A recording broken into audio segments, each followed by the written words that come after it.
কলকাতা থেকে প্রায় 100 কিলোমিটার দূরে সুন্দরবনে বদ্বীপ অঞ্চলে অবস্থিত সাগরদ্বীপ।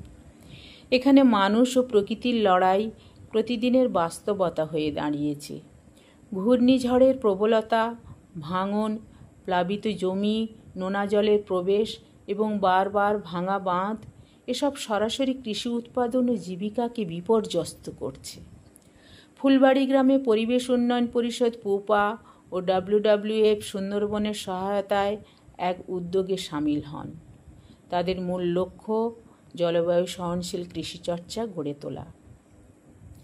একটি দেশি বীজ ভাণ্ডার প্রতিষ্ঠা করা হয়। শুরুতে মাত্র 20-22 ধরনের ধান দিয়ে শুরু হলেও কয়েক বছরের মধ্যে সংখ্যা বেড়ে দাঁড়িয়েছে 150-রও বেশি।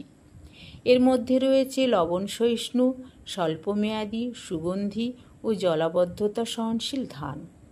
কৃষকেরা ধানের উৎপাদনশীলতা বাড়াতে এবং মাটির স্বাস্থ্য রক্ষায় সিস্টেম অফ রাইস ইন্টেন্সিফিকেশন SRI এবং জৈব কৃষি পদ্ধতি প্রয়োগ করছে।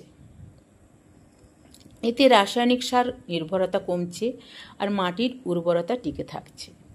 খরচ সুবিধা ভাগাভাগি পদ্ধতি অর্থাৎ কস্ট বেনিফিট শেয়ারিং সিস্টেম চালু রয়েছে, যাতে কৃষকদের খরচা ও লাভের ভারসাম্য রক্ষা হয়। সাগরদ্বীপের বীজ ভাণ্ডার উদ্যোগ ভারত জুড়ে কৃষকদের নানা চর্চার সঙ্গে সাদৃশ্যপূর্ণ।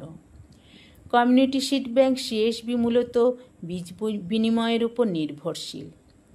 কৃষকরা বীজ ধার নেন এবং ফসল কাটার পর দ্বিগুণ বীজ ফিরিয়ে দেন। এতে বীজের ধারাবাহিকতা ও অভিযোজন ক্ষমতা বজায় থাকে।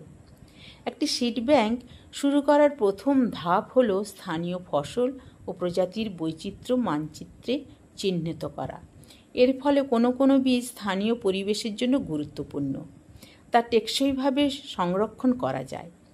বৃহত্তর প্রেক্ষাপটে CSB নেটওয়ার্ক জলবায়ু সহনশীলতা তৈরিতে, কৃষি বৈচিত্র্য রক্ষায় এবং প্রথাগত কৃষি পদ্ধতি টিকিয়ে রাখতে গুরুত্বপূর্ণ ভূমিকা রাখছে। স্থানীয়ভাবে অভিযোজিত ধান ও অন্যান্য বীজ কৃষকদের লবণাক্ততা, প্লাবন ও অনিশ্চিত মৌসুমের মতো প্রাকৃতিক চাপে টিকে থাকতে সাহায্য করে।